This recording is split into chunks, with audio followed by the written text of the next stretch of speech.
Hello दोस्तों, welcome back to my YouTube channel. आज की वीडियो है 11th अकाउंट्स के लिए और इस वीडियो में हम पढ़ेंगे 11th अकाउंट्स का third chapter which is theory based accounting, accounting standards and international financial reporting standards.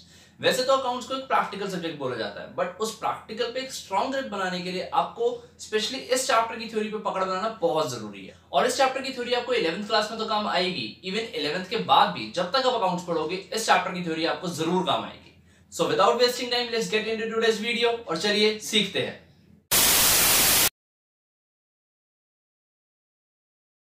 हाँ जी दोस्तों, तो इस चैप्टर को 3 पार्ट्स में बांटा गया है। Theory based accounting, accounting standards and international financial reporting standards, जिसमें से फर्स्ट पार्ट जो कि है हमारा थ्योरी बेस्ड अकाउंटिंग, आज हम कवर करने वाले हैं। थ्योरी बेस्ड अकाउंटिंग का मतलब बोला गया कि होते हैं ये accounting principles. Theory based accounting से समझ क्या आता है? समझ साफ साफ आ रहा है कि एक नाम ही सजेस्ट कर रहा है, यानी ये बेस, थ्योरी बेस है अकाउंटिंग को करने का। किसी भी चीज को, किसी भी प्रैक्टिकल सब्जेक्ट को अगर आप बहुत अच्छे से करना चाहते हो तो सबसे पहले उसकी थ्योरी को पढ़ो। अगर आपने उसकी थ्योरी अच्छे से समझ ली तो उस प्रैक्टिकल सब्जेक्ट में कभी कोई प्रॉब्लम नहीं आएगी। वैसे ही यहाँ पर हमारा ये चैप्टर है।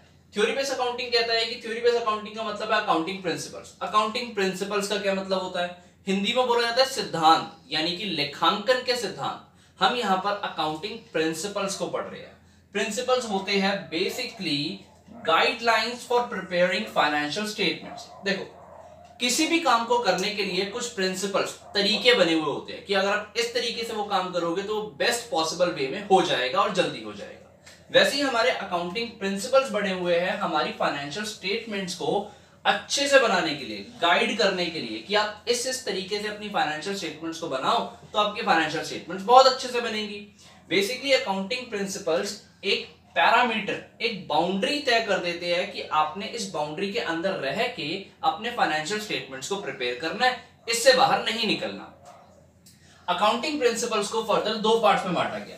बोला कि ये हो सकते हैं अकाउंटिंग कॉन्सेप्ट्स और अकाउंटिंग कन्वेंशंस। पहले हम यहाँ पर एक बात और करते हैं कि अकाउंटिंग प्रिंसिपल, देखो, चाहे बिजनेस बड़ा हो चाहे छोटा हो, चाहे बिजनेस रिलायंस का हो चाहे छोटे सब्जी बेचने वाले का हो, यहां पर अकाउंटिंग प्रिंसिपल सभी यूज करते हैं किसी ना किसी तरीके से। तो इसीलिए अकाउंटिंग प्रिंसिपल्स को बोला गया कि हमारे accounting principles generally accepted accounting principle, यानी हमारे जो अकाउंटिंग प्रिंसिपल्स है वो जनरली एक्सेप्टेड अकाउंटिंग प्रिंसिपल्स या फिर गैप है। सभी बिजनेसेस के अंदर जनरली इन अकाउंटिंग प्रिंसिपल्स को अडॉप्ट कर लिया जाता है, एक्सेप्ट कर लिया जाता है, इसलिए इनको जनरली एक्सेप्टेड अकाउंटिंग प्रिंसिपल्स बोला गया। तो हमने क्या सीखा कि हमारी जो थ्योरी बेस्ड अकाउंटिंग है वो हमारे अकाउंटिंग प्रिंसिपल्स है, और अकाउंटिंग प्रिंसिपल्स क्या होते हैं? गाइडलाइंस होती है हमारी फाइनेंशियल स्टेटमेंट्स को बनाने के लिए। पैरामीटर्स होते हैं, जिसके पैरामीटर्स होते हैं, बाउंड्रीज होती हैं जिसके बाहर जाके हमने अपना फाइनेंशियल स्टेटमेंट नहीं बनाना, उनके अंदर रह के ही बनाने हैं। ये जनरली एक्सेप्ट किए जाते हैं तो इनको बोल दिया गया generally accepted accounting principles. Okay, फिर बोला गया कि अकाउंटिंग प्रिंसिपल्स को 2 पार्ट्स में कैटेगराइज किया जा सकता है। वो 2 पार्ट्स कौन से हैं? Accounting concepts and accounting conventions. Accounting concepts क्या होते हैं? हमारे अकाउंटिंग कॉन्सेप्ट्स होते हैं basic assumptions within which accounting operates, यानी एक ऐसी assumptions जिनके थ्रू रह के, जिनके इन बिटवीन रह के हमारी अकाउंटिंग को वर्क करना है। ठीक है, इनको बोला गया अकाउंटिंग, ये है बेसिक अकाउंटिंग assumptions। ओके, उसके अलावा कन्वेंशंस। देखो कन्वेंशंस क्या होता है? कन्वेंशंस होती है कि जब आप किसी चीज को रेगुलर कर रहे हो, ठीक है, हमारे बड़े बूढ़ों ने, पूर्वजों ने जब अकाउंट्स पहले बनाए होंगे, ठीक है, तो उन्होंने कुछ तरीके तैयार कर दिए होंगे जिनको मान के हम आज भी अकाउंट्स बना रहे हैं। यानी बेसिकली ये है हमारे आउटकम्स है, आउटकम्स ऑफ प्रीवियस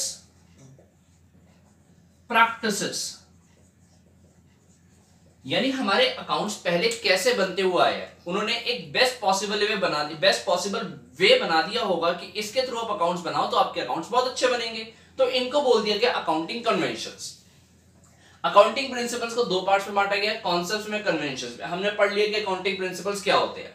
ठीक है, अब हम लोग ये पढ़ते हैं कि हमारे पास अकाउंटिंग प्रिंसिपल्स कौन कौन से हैं। ठीक है, हाँ जी दोस्तों, तो अब हम कर रहे हैं कि हमारे पास कितने और कौन कौन से अकाउंटिंग प्रिंसिपल्स हैं। तो सर हमने सबसे पहले अपने पास 3 अकाउंटिंग प्रिंसिपल्स यहाँ पर लिखे, तो हमने ये 3 अलग से क्यों लिखे हैं पहले? इनका रीजन है कि हमने जब भी कोई अकाउंटिंग प्रिंसिपल को फॉलो करना है उसको हमने डिस्क्लोज करना है, यानी उसके बारे में बताना है कि हम इसको फॉलो कर रहे हैं। पर ये 3 अकाउंटिंग प्रिंसिपल्स ऐसे हैं कि अगर इनको फॉलो नहीं करोगे तब इनको बताना जरूरी है। यानी ये है आपके फंडामेंटल अकाउंटिंग असम्पशंस या कॉन्सेप्ट्स, ये आपके प्रिंसिपल्स ही हैं, पर ये फंडामेंटल है, यानी ये सभी बिजनेस फॉलो करेंगे। और अगर कोई बिजनेस इनको फॉलो नहीं करता तो स्पेसिफिकली डिस्क्लोज करेगा कि हाँ हम इनमें से कोई प्रिंसिपल को फॉलो नहीं कर रहे। तो आइए पढ़ते हैं कौन से हैं हमारे फंडामेंटल अकाउंटिंग असम्पशंस या कॉन्सेप्ट्स। सबसे पहले तो बोला गया कि हमारे पास है गोइंग कंसर्न असम्पशन, यानी बोला गया कि गोइंग कंसर्न एक ऐसी असम्पशन है जो सब लोग सारे बिजनेस फॉलो करते हैं। क्या बोला गया इसके अंदर? बोला गया कि business shall continue for a foreseeable period and there is no intention to close the business और scale down its operation.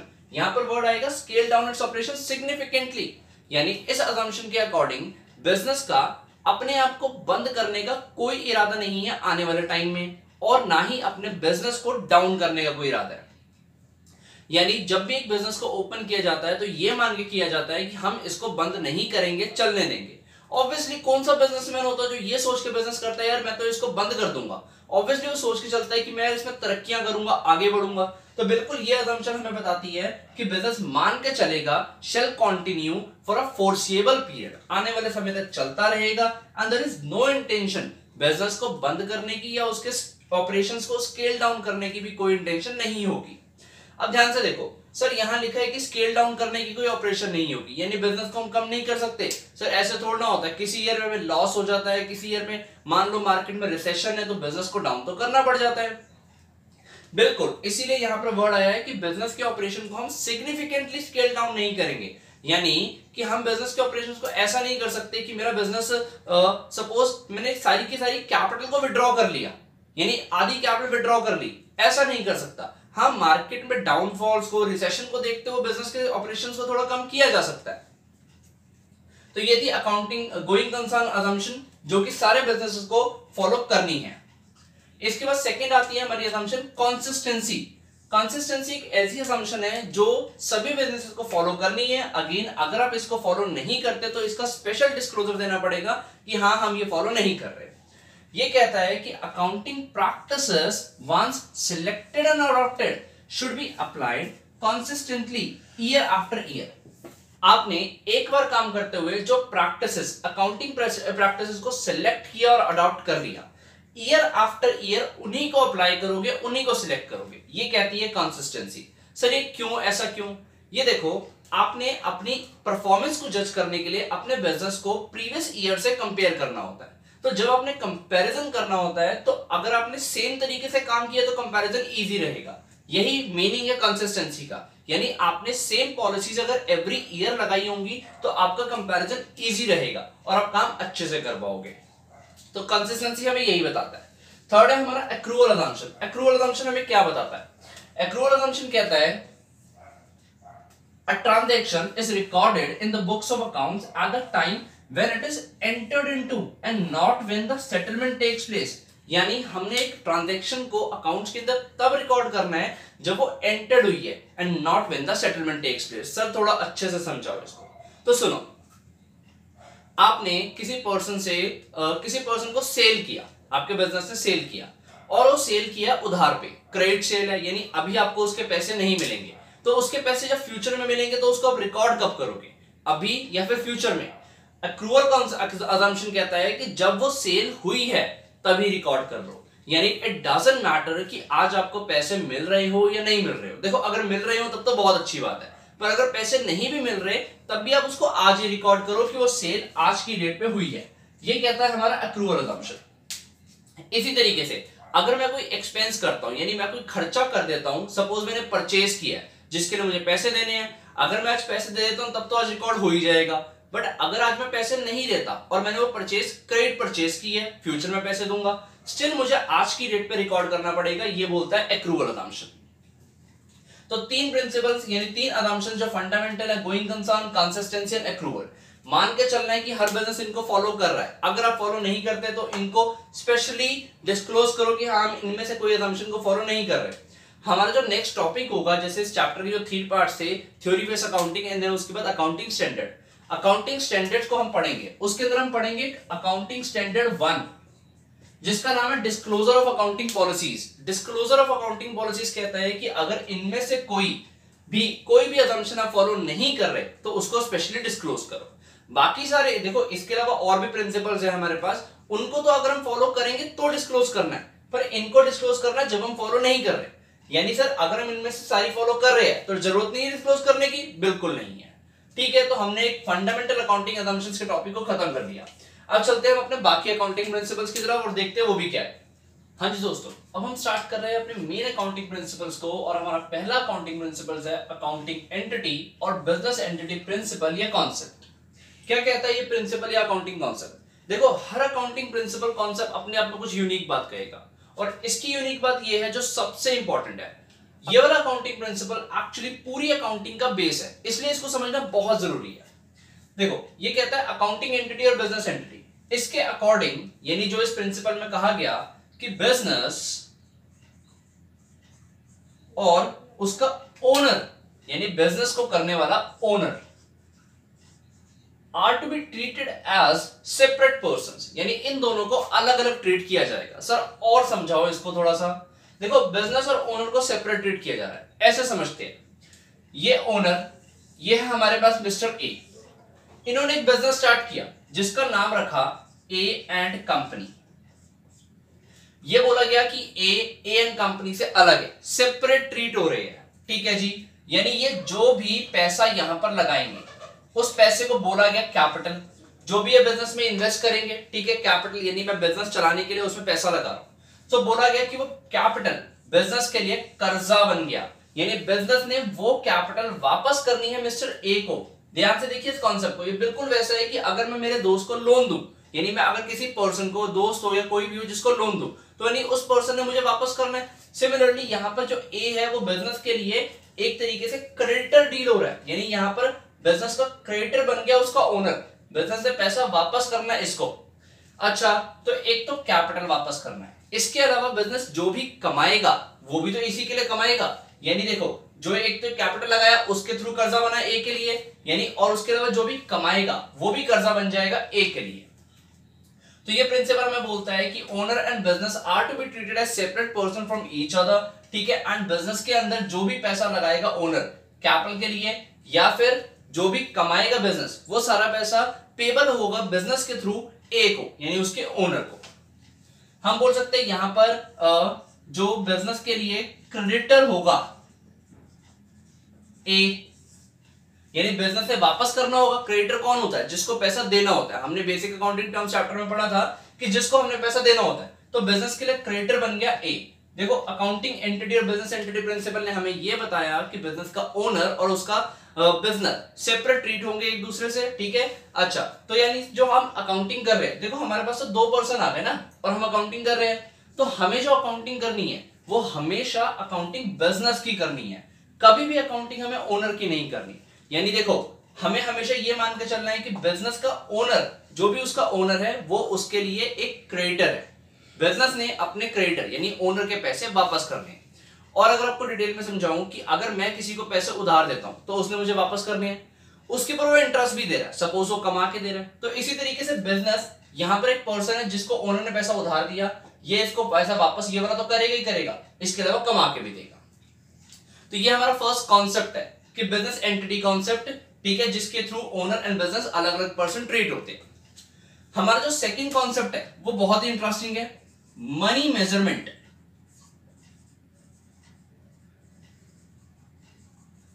Principal या कॉन्सेप्ट।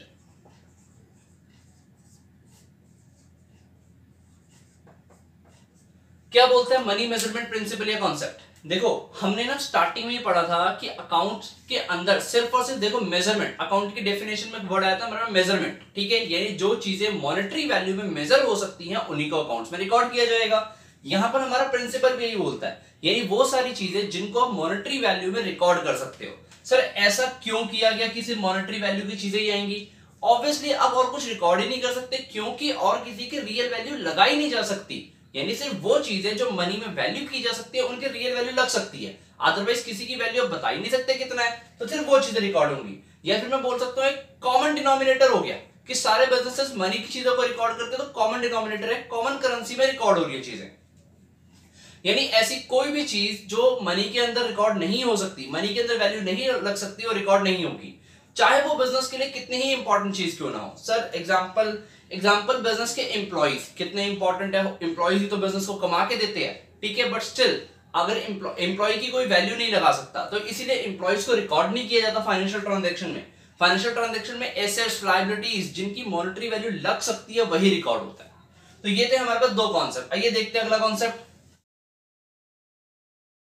हाँ जी, तो जो हमारा नेक्स्ट कॉन्सेप्ट है वो है अकाउंटिंग पीरियड कॉन्सेप्ट। इस कॉन्सेप्ट के अकॉर्डिंग बिजनेस की लाइफ को याद करो, हमने अभी भी एक कॉन्सेप्ट पढ़ा, यानी एक फंडामेंटल अकाउंटिंग अजम्पशन पढ़ी थी, गोइंग कंसर्न।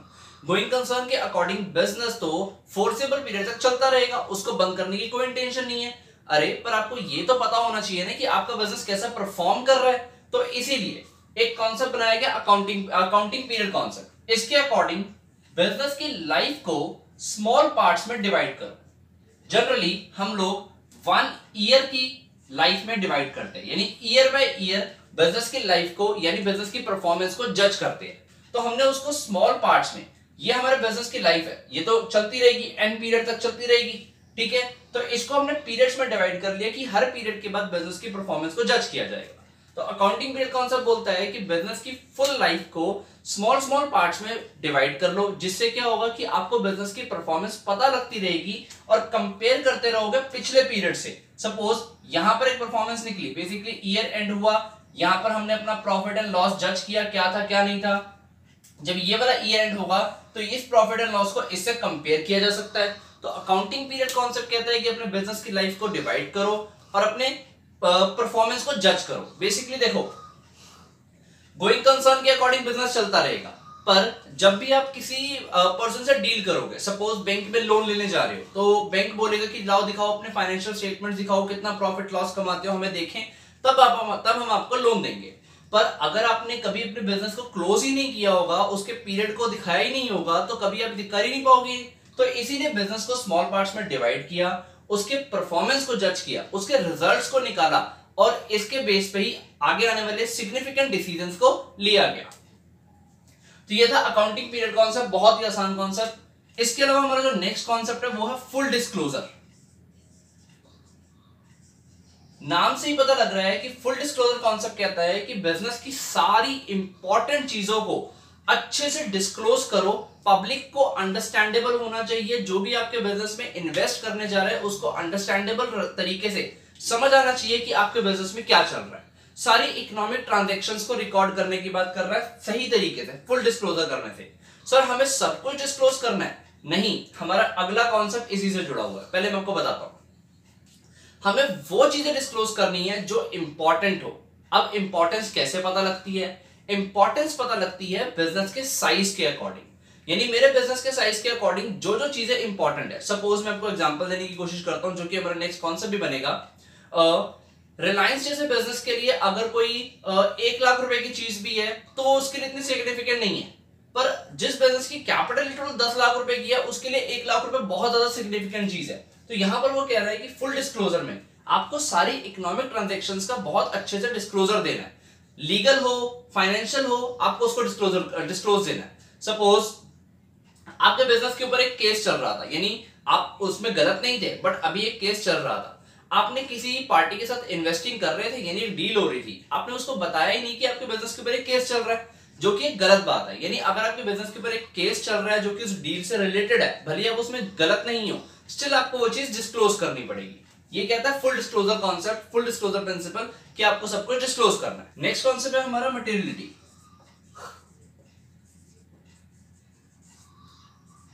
प्रिंसिपल या कॉन्सेप्ट क्या कहता है? ये प्रिंसिपल या कॉन्सेप्ट, मटेरियलिटी प्रिंसिपल या कॉन्सेप्ट कहता है कि सारी मटेरियल चीजों को बिजनेस में रिकॉर्ड करना जरूरी है। सर ये मटेरियल चीजें क्या होती हैं? बेसिकली यहां मटेरियल वर्ड से मतलब है इंपॉर्टेंस से, यानी सारी इंपॉर्टेंट ट्रांजैक्शंस को, इंपॉर्टेंट फाइनेंशियल ट्रांजैक्शंस को बिजनेस में रिकॉर्ड करना जरूरी है। ऑब्वियसली जरूरी बात है। देखो सुनो, मैं एग्जांपल देता हूं।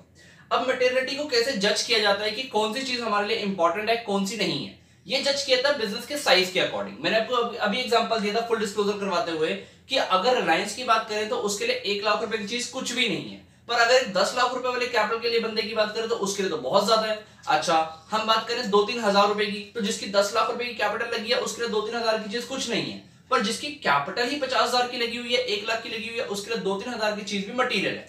सो मटेरियलिटी सब्जेक्टिव है, पर्सन टू पर्सन या बिजनेस टू बिजनेस डिपेंड करती है कि आपके लिए कौन सी आइटम मटेरियल है और कौन सी नहीं है। तो मटेरियलिटी प्रिंसिपल कहता है कि आपके बिजनेस के अकॉर्डिंग जो भी आइटम मटेरियल है उसको आप रिकॉर्ड जरूर करो। ये था हमारा मटेरियलिटी कॉन्सेप्ट है। ओके, तो नेक्स्ट कॉन्सेप्ट करते हैं। हमारा नेक्स्ट कॉन्सेप्ट है वो है प्रूडेंस या फिर कंजर्वेटिज्म प्रिंसिपल। ये क्या कहता है? ये कहता है do not anticipate a profit but provide for all possible losses. यानी अकाउंटिंग का बहुत ही इंपॉर्टेंट रूल और एक प्रिंसिपल जो कहता है कि होने वाला कोई भी प्रॉफिट जो अभी तक हुआ नहीं है, होने वाला कोई भी प्रॉफिट एंटिसिपेट मत करो, यानी मत मान के चलो कि आपको कोई प्रॉफिट होने वाला है, बट अगर आपको 0.1% पे डाउट लग जाए कि आपको लॉस होने वाला है तो उसको फटाफट रिकॉर्ड कर लो। यानी फ्रेज बना do not anticipate a profit but provide for all possible losses. Future में मान लो मैंने किसी को सेल किया, ठीक है, मुझे उस पर्सन से पैसा आने वाला है, ओके ठीक है, बट मुझे डाउट है कि वो पर्सन पैसा लेके भाग जाएगा, बैड डेट हो जाएगा, पैसा डूबने वाला है, तो यानी मैं उस बैड डेट के लिए आज ही प्रोविजन बना लूंगा, यानी आज ही उसको कंसीडर कर लूंगा कि हाँ मुझे शक है कि मेरा पैसा डूबने वाला है, तो मैंने अपने लॉस के लिए आज ही प्रोविजन बना लिया।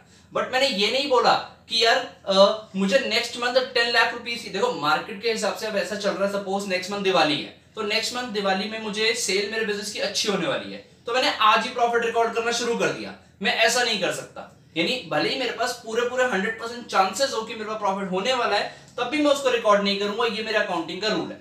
तो प्रूडेंस या कंजर्वेटिज्म बोलता है कि do not anticipate a profit but provide for all possible losses.